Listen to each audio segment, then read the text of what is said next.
அஸ்ஸலாமு அலைக்கும் யா உம்மத்தே முஹம்மதியா.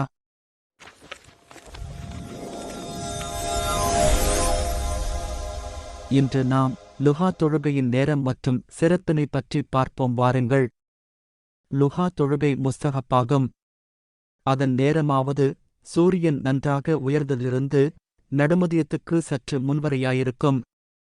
ஆயினும் முழு பகலின் நாலிலொரு பகுதிக்கும் பின் தொழுவது சிறப்பாகும்.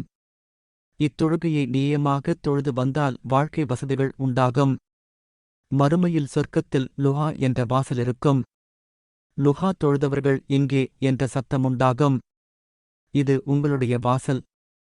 இந்த வாசல் வழியாக சொர்க்கத்தில் அல்லாஹ்வுடைய கிருபையைக் கொண்டு நுழையுங்கள் என்று கூறப்படும். எவரொருவர் லுஹா தொழுகை 4 ரக்காத்துகளும் சுன்னத்தும் தொழுது வந்தாரோ அவருக்கு சொர்க்கத்தில் ஓர் இடம் தயாரிக்கப்பட்டிருக்கும் என்று ஹதீஸில் காணப்படுகிறது. இந்தத் தொழுகையை பள்ளியில் தொழுவது ஏற்றமானது.